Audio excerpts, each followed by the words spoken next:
मेरा नाम रिया है। मैं एक गरीब परिवार से आने वाली लड़की हूँ।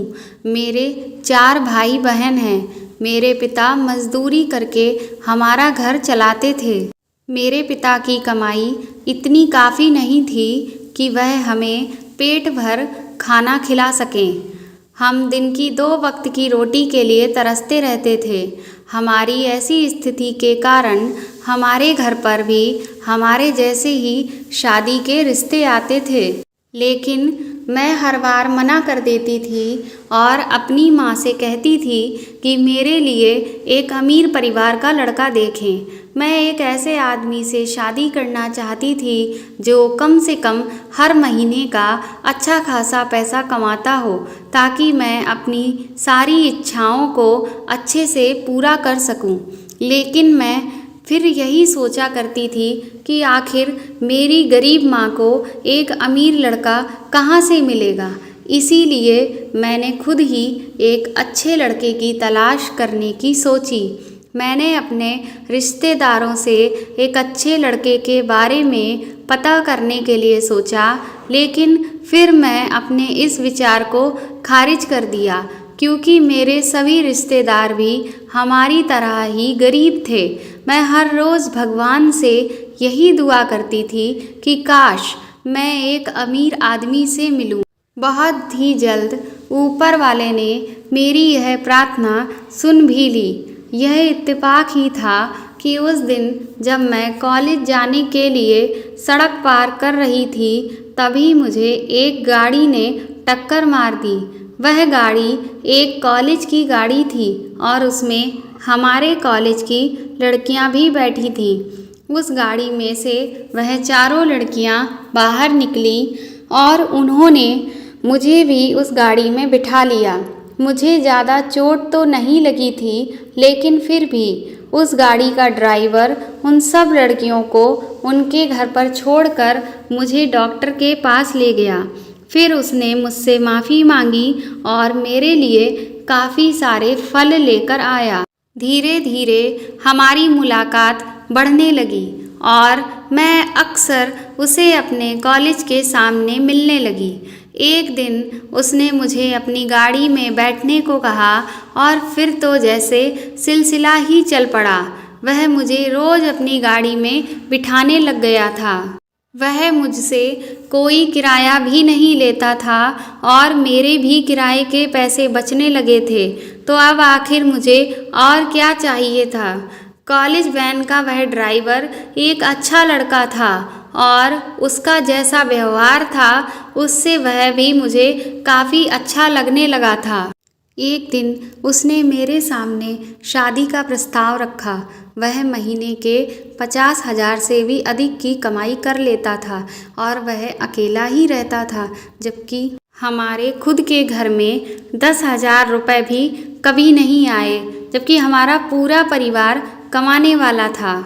मैं भी एक सरकारी कॉलेज में पढ़ रही थी और आगे की पढ़ाई में भी मेरी कोई दिलचस्पी नहीं थी, क्योंकि मेरे घर की स्थिति ऐसी नहीं थी कि मैं आगे की पढ़ाई जारी रख सकूं।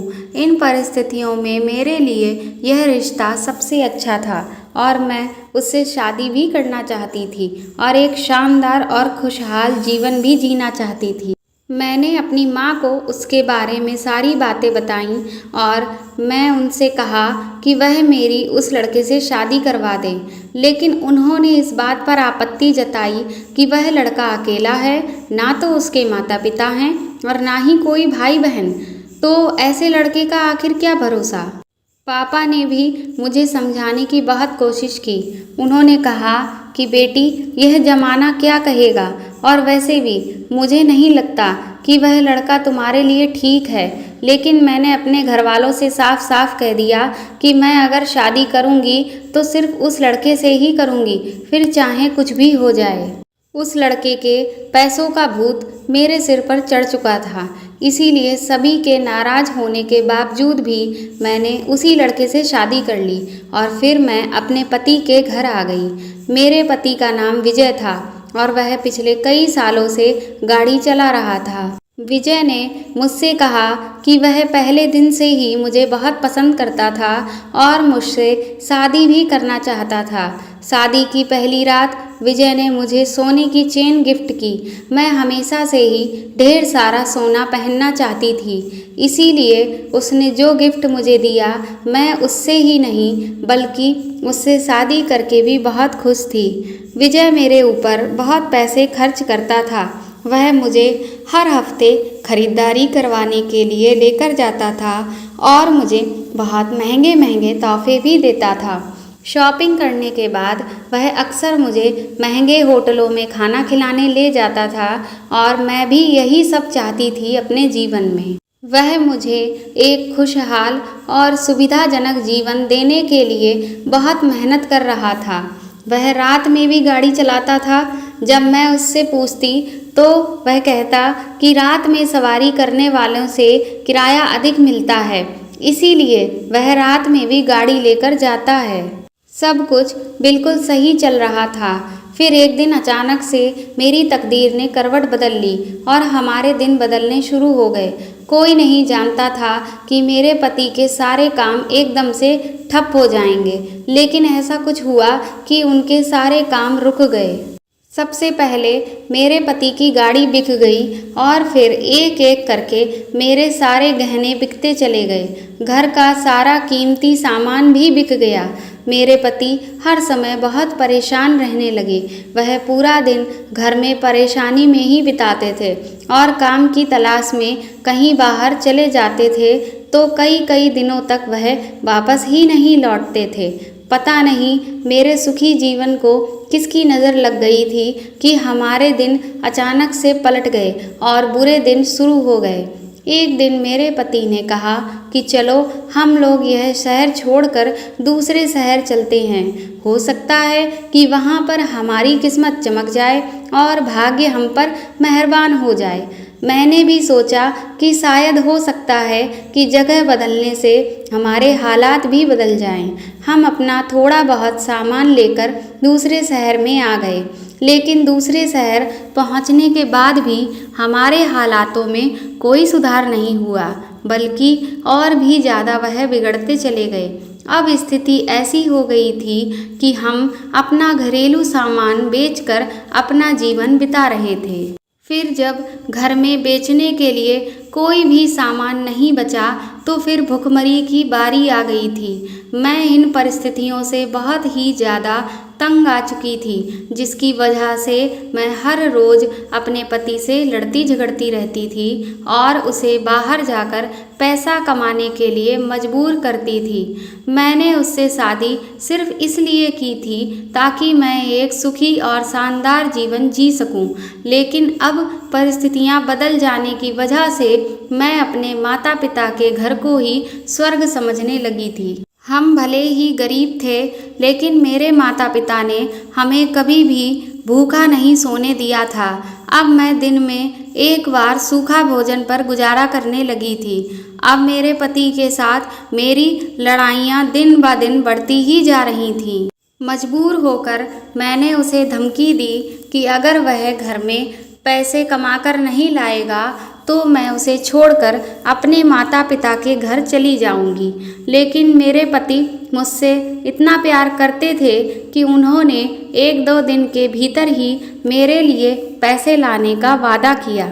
एक दिन एक बहुत ही अजीब बात हुई। मेरे पति बाहर गए हुए थे और जब वह घर वापस आए तो वह अपने साथ एक छोटी बकरी को लेकर आए। बकरी को देखकर मुझे बहुत गुस्सा आया। मैं उन पर चीखने चिल्लाने लगी और बोली कि घर में खुद के खाने के लिए कुछ भी नहीं है और तुम इस बकरी को लेकर आ गए हो। आखिर अब इसे क्या खिलाओगे? इस बात पर मेरे पति ने कहा कि यह कोई साधारण सी बकरी नहीं है, यह एक बहुत ही खास और करिश्माई बकरी है। अब हम इसी बकरी से ही अमीर बन जाएंगे और तुम देखना कि यह हमें हर दिन ढेर सारा पैसा भी दे दिया करेगी। अपने पति की बात सुनकर मुझे हंसी आ गई और मैं बोली कि कौन से ज़माने की बातें कर रहे हो? यह बकरी हमें क्या देगी? क्या तुम्हारा दिमाग खराब हो गया है? मेरे पति ने कोई भी जवाब नहीं दिया और बाहर जाकर बकरी को घर के एक कोने में बांध दिया। मैंने अपने पति को समझाने की बहुत कोशिश की कि वह बकरी को घर के बाहर कहीं भी छोड़कर आ जाए, लेकिन मेरे पति ने मेरी एक भी बात नहीं सुनी और बहुत सख्ती से कहा कि दोबारा इस बकरी को घर से बाहर निकालने की बात ना करूं। मैं पूरी रात यही सोच सोच कर परेशान होती रही कि हम पति पत्नी के खाने के लिए रोटी भी नहीं मिल पा रही है और अब मेरे पति ने यह बकरी मेरे गले बांध दी। अब आखिर हम इस बकरी को कहाँ से खिलाएंगे। सुबह मेरे पति मेरे सामने उठकर बकरी के पास चले गए और उन्होंने बकरी की पीठ को थपथपाया, लेकिन तभी मुझे एक बड़ा झटका लगा जब उन्होंने आगे बढ़कर बकरी के मुंह से कुछ निकाला और फिर उसे अपने बैग में रख लिया और फिर बैग लेकर बाहर निकल गए। कुछ देर के बाद जब वह घर लौटे तो उनकी जेब में ढेर सारे पैसे भरे हुए थे। यह देखकर मैं तो दंग ही रह गई। मैं अपने पति से पूछने लगी, यह पैसे कहाँ से आए? तो वह झिझक गए। उन्होंने बोला, तुम्हें पैसों से क्या मतलब है? इन पैसों को तुम अपनी इच्छा अनुसार खर्च करो। लेकिन मैं उनसे जिद करने लगी कि मुझे बताओ कि आखिर ऐसा क्या राज है कि तुमने बकरी के मुंह से ऐसा क्या निकाला और अब तुम्हारे पास इतने सारे पैसे भी आ गए हैं। मेरे पति ने प्यार से बकरी का सर थपथपाया और कहने लगे कि मैं तुमसे कहता था ना कि यह एक बड़ी ही करिश्माई बकरी है, इसी ने मुझे इतने सारे पैसे दिए हैं। अगर हम हर रोज़ ऐसा ही करेंगे तो इससे हम बहुत ही ज़्यादा फ़ायदे में रहेंगे। मैं अपने पति की बातें सुनकर बहुत हैरान थी। बचपन से मैं इस कहानी को सुना करती थी कि एक मुर्गी होती है जो सोने के अंडे देती थी, लेकिन मैंने कभी उस बकरी के बारे में नहीं सुना जो नोट देती थी। मैं बहुत ही आश्चर्य से बकरी की ओर देखकर सोचने लगी कि क्या सच में मेरे पति सच कह रहे हैं कि यह कोई साधारण बकरी नहीं बल्कि एक करिश्माई बकरी है। अब खैर मेरे पति उन पैसों से घर के खाने पीने का सामान ले आए और मेरे लिए कुछ कपड़े भी लेकर आए और कुछ देर के बाद वह होटल से खाना लेकर आए। मैं अब बहुत ज़्यादा खुश थी और भगवान का बार बार शुक्रिया अदा किए जा रही थी कि आपकी वजह से अब सब ठीक हो जाएगा। अगले दिन सुबह उठकर मैंने बकरी को खाना खिलाया और उसे प्यार किया। कुछ देर के बाद मेरे पति घर आ गए। आते ही उन्होंने मुझे बकरी के लिए अंदर से पानी लाने को कहा। मैं रसोई में गई और पानी लेकर बाहर आई तो मैंने देखा कि मेरे पति ने कल की तरह ही बकरी के मुंह से कुछ निकालकर बैग में रख लिया है। मैंने उन्हें जब आवाज़ लगाई लेकिन उन्होंने नहीं सुना और वह तब तक बाहर निकल गए। कुछ देर के बाद जब मेरे पति घर वापस आए तो पिछले दिन की तरह ही उनकी जेब नोटों से भरी हुई थी। मैं बहुत हैरान थी कि आखिर यह सब क्या हो रहा है। आज भी मैंने अपने पति से इसके बारे में बहुत जानने की कोशिश की, लेकिन उन्होंने इस बात को फिर से टाल दिया। फिर रोज़ यही होने लगा। सुबह वह बकरी के मुंह से कुछ निकाल कर बैग में रखकर बाहर चले जाते और जब घर वापस आते तो उनकी जेब नोटों से भरी हुई होती थी। मैं इस राज को जानने के लिए बहुत ही ज़्यादा उत्सुक हो गई थी और अब मुझे अपने पति पर भी शक होने लगा था। एक दो बार मैंने उनसे प्यार से पूछने की कोशिश की पर मेरे पति मुझे सच बताने के लिए तैयार ही नहीं थे, बल्कि वह टाल मटोल कर रहे थे। और जब मुझे गुस्सा आ जाता और मैं उनसे कहती कि मुझे भी तो कुछ बताओ, तब भी मेरे पति यही कहते थे कि क्या बताऊं, बकरी है। मुझे नहीं पता कि मुझे अपने पति पर विश्वास क्यों नहीं हो पा रहा था। वह बकरी सामान्य बकरियों की तरह ही रहती थी और खाती थी। मुझे तो उसमें कुछ भी खास नहीं दिखता था। लेकिन फिर मेरे पति इस रोज़ रोज़ की पूछताछ से नाराज़ होने लगे और कहते कि हमें जो भी पैसे मिल रहे हैं वह इस बकरी से ही मिल रहे हैं। अगर हम इस बकरी को घर से निकाल देंगे तो हम फिर से गरीब हो जाएंगे। अपने पति के मुंह से ऐसी बातें सुनकर मैं डर जाती थी, क्योंकि मैं दोबारा से गरीब नहीं होना चाहती थी और फिर से भूखी भी नहीं रहना चाहती थी। मैंने कुछ दिन शांति से बिताए, लेकिन फिर से मेरे अंदर जिज्ञासा जागने लगी। मेरे पति के अजीब व्यवहार ने मुझे उन पर नज़र रखने के लिए मजबूर कर दिया। फिर मैंने उनकी दिनचर्या पर ध्यान देना शुरू किया। सुबह वह उस चीज़ को बैग में रख कर कहीं चले जाते थे और फिर वह दोपहर पूरी घर पर ही बिताते थे और फिर अक्सर शाम को कहीं बाहर चले जाते थे। एक दिन मैंने देखा कि वह बैग में कुछ डालकर हमेशा की तरह ही बाहर नहीं निकले, बल्कि कमरे के ही अंदर चले गए। मैंने जब अंदर झांका और देखा तो वह बैग को कहीं छुपाने की कोशिश कर रहे थे। जैसे ही मैं अंदर आई, उन्होंने तुरंत बैग को अपने पीछे छुपा लिया। मैंने कहा कि दिखाओ इसमें क्या है, तो वह डर गए और कहा कि तुम यहाँ से जाओ, मैं तुम्हें यह फिर कभी दिखाऊंगा। यह सब देखकर मैं बहुत हैरान रह गई थी। फिर एक दिन ऐसा हुआ कि मेरे पति घर पर ही नहीं थे, इसीलिए अब मुझे उनका बैग तलाशने का मौका मिल गया था, जिसे उन्होंने कहीं पर छुपाकर रखा हुआ था। मैंने वह बैग अपने पति की कोठरी के निचले दराज में पाया। मुझे यह देखकर बहुत आश्चर्य हुआ कि उन्होंने इसे इतनी अंदर छुपाकर क्यों रखा हुआ है।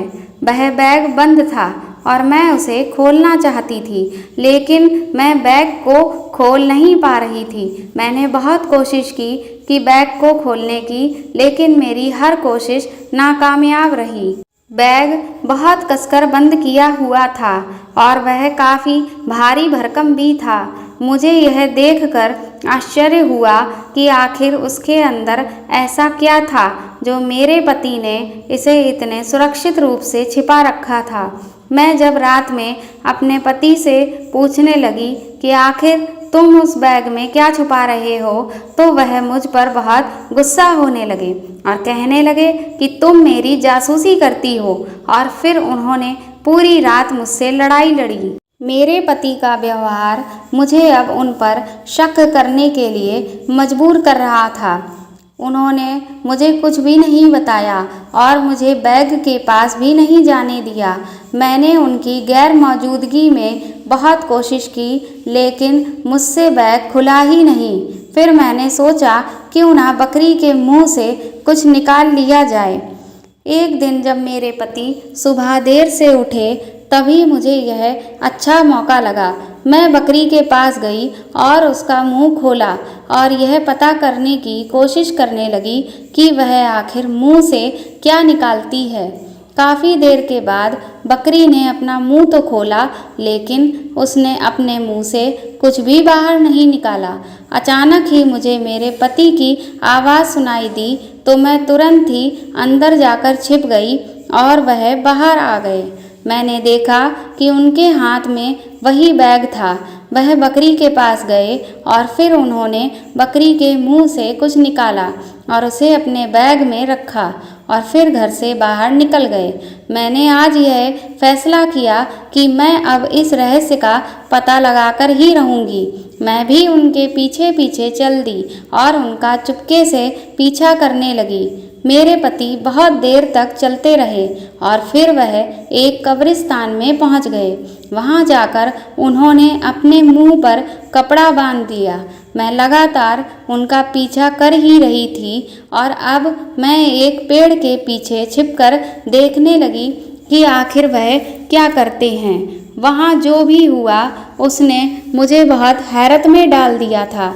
एक टूटी और खाली कब्र में हाथ डालकर मेरे पति ने वहाँ से पैसे निकाले और बैग से कुछ निकालकर उस कब्र में रख दिया और फिर वापस आने लगे।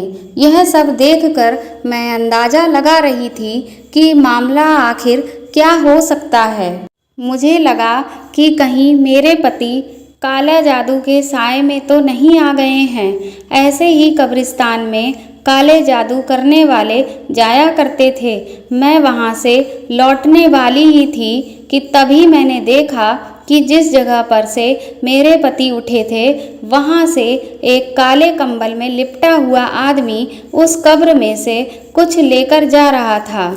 मैं यह सब देखकर बहुत ही ज़्यादा डर गई, क्योंकि वह शख्स किसी जादूगर के जैसा लग रहा था।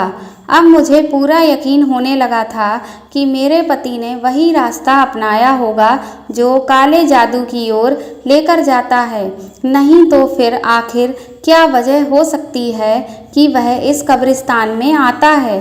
मैं ऐसा अनुमान ही लगा रही थी और अब मुझे यह पता लगाना था कि क्या वाकई में यही सच है। मैंने अपने पति से इस सब के बारे में नहीं पूछा, क्योंकि मैं जानती थी कि अगर मैं पूछूंगी भी तो वह मुझे कुछ भी नहीं बताने वाले, बल्कि मैं उन पर शक कर रही हूँ यह जानकर वह मुझसे और नाराज़ हो जाएंगे। मैं यह सोचकर बहुत परेशान हो गई। फिर जब मैं घर में दाखिल हुई तो मेरे पति ने मुझसे पूछा कि मैं कहाँ गई हुई थी। मैंने उनसे कहा कि मैं पड़ोस में नौकरी के लिए पूछने के लिए गई थी। तभी उन्होंने अपनी जेब से बहुत सारे 2000 के नोट निकाल कर दिए और मुझे खर्च करने के लिए कहा। पहले हमेशा मैं पैसे देखकर बहुत खुश होती थी, लेकिन आज मैं बिल्कुल भी खुश नहीं थी, क्योंकि मुझे इस कमाई पर शक था कि इतना सारा पैसा आखिर कहाँ से आया होगा। मैंने अपने पति को उनके ऊपर शक करने की शंका नहीं दिखाई और मुस्कुराकर सारे पैसे रख लिए। कुछ समय के बाद वह हमेशा की तरह घर से बाहर चले गए। हर दिन इतना पैसा देखकर मुझे खुशी होती थी, लेकिन मैं बहुत ही ज़्यादा उलझन में थी कि आखिर यह पैसा कहाँ से आ रहा है। लेकिन अब एक और सवाल मेरे मन में उठ रहा था कि मेरे पति ने बकरी के मुंह से कुछ निकालने के लिए काला जादू किया है क्या? अब यह आखिर कैसे हो सकता है? मैं बकरी की विस्तार से जांच परख करने लगी, लेकिन वह मुझे पहले जैसी ही दिख रही थी, बिल्कुल एक साधारण बकरी। मैं यह सोच सोचकर पागल हो रही थी कि आखिर यह सब कैसे हो रहा है। अगले दिन मैं फिर से अपने पति के पीछे पीछे चल दी, यह देखने के लिए कि आखिर वह कहाँ जा रहा है। वह फिर से उस शमशान में गए और कल की तरह ही उन्होंने बैग का सामान वहीं छुपा दिया और पैसे खुद उठा लिए। थोड़ी ही देर के बाद वही जादूगर के जैसा दिखने वाला व्यक्ति आया और उसने उस कब्र में हाथ डालकर उस चीज़ को निकाल लिया और फिर उसे अपने कपड़ों में छुपा लिया। अब आए दिन रात मेरे पति गायब ही रहने लगे थे। एक रात बिस्तर पर लेटने से पहले मैंने यह फैसला किया कि सुबह मैं इस राज को उजागर करूंगी। अब चाहे कुछ भी हो जाए, मुझे पूरे मामले की जानकारी तो थी ही। अब बस मुझे यह पता लगाना था कि बकरी के मुंह से क्या निकल रहा था और वह बैग में क्या रख कर लेकर जा रहे थे। अब बस मुझे सुबह होने का इंतज़ार था। अगली सुबह मेरे पति हमेशा की तरह उठे और कमरे से निकल गए। पहले की तरह ही उन्होंने बकरी के मुंह से कुछ निकाला और फिर उसे बैग में रख लिया। जैसे ही उन्होंने बैग बंद किया, वैसे ही मैंने पीछे से आकर उनसे बैग छीन लिया। फिर जब मैं उसे बैग में देखा तो मैं बुरी तरह से घबरा गई, क्योंकि उस बैग में सफ़ेद नमक के जैसे कुछ था। पहले तो मुझे यही लगा कि यह शायद किसी तरह का कुछ जहर है, लेकिन फिर मैंने जब उसे करीब से देखा तो देखा कि वह छोटे सफ़ेद चमकते मोती हैं। मुझे लगता है कि वह हीरे थे, लेकिन फिर वह बकरी के मुंह से कैसे निकल रहे थे। मेरे पति को अंदाज़ा भी नहीं था कि मैं उनका राज इस तरह से पर्दाफाश कर दूंगी। हीरों को देखकर मैंने अपने पति से पूछा कि वह कहाँ से आए हैं। मेरे पति डर गए और मेरे सामने हाथ जोड़कर मुझे बैग वापस देने के लिए कहने लगे। मैंने बैग देने से मना कर दिया और कहा कि जब तक तुम इस बारे में मुझे पूरी जानकारी नहीं दोगे, ना तो तुम यहाँ से जा सकते हो और ना ही मैं तुम्हें यह हीरे वापस दूंगी। वह मुझे बैग देने की मिन्नतें करने लगे, लेकिन मैं सच जानने के लिए उन पर दबाव बनाने लगी थी। हमारी बातें अभी चल ही रही थीं कि तभी हमारे दरवाजे पर एक जोरदार दस्तक हुई। मेरे पति ने जाकर दरवाज़ा खोला तो सामने पुलिस खड़ी थी। पुलिस को देखते ही मेरे पति एकदम पीले पड़ गए और फिर वह वहाँ से भागने की कोशिश करने लगे। पुलिस ने आकर मेरे पति को गिरफ्तार क्यों किया, यह देखकर मैं भी हैरान रह गई। पुलिसकर्मियों ने उन्हें हथकड़ी पहनाई और कहा, तुम्हारा पति एक चोर और तस्कर है। पहले यह लड़कियों को बेचता था। स्थानीय पुलिस को यह खबर मिलने के बाद जब पुलिस ने इसका पीछा किया तो यह उस जगह को छोड़कर इस दूसरे शहर में आ गया था और फिर यह यहाँ आकर इस तरह की चोरी करने लगा। मैं तो यही सोच रही थी कि वह किसी तरह के जादू टोने में पड़ गए हैं, लेकिन वह तो अपराधी निकले। मेरे पति एक चोर थे। मैं उदास होकर उनकी तरफ देखा और पूछा, आखिर यह सब मेरे साथ क्यों किया? तो वह हाथ जोड़कर माफ़ी मांगने लगे। मुझे माफ़ कर दो, मैं तुम्हें सच बताता हूँ, मैं तुमसे सच में बहुत प्यार करता हूँ, लेकिन तुम्हारी ख्वाहिशें बहुत ही ऊंची थीं, इसलिए मैं चाहकर भी इस काम को नहीं छोड़ सकता था।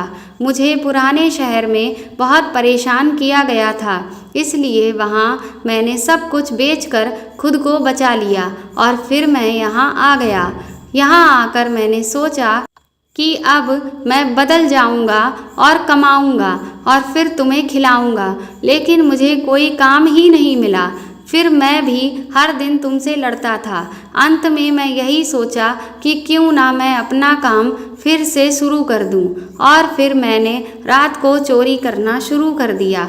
लेकिन मुझे यह डर था कि कहीं तुम्हें इस सब के बारे में पता ना चल जाए, इसीलिए मैंने यह बकरी का नाटक किया कि तुम सोचोगी कि तुम्हें जो कुछ मिलता है वह सब इस बकरी से ही मिलता है।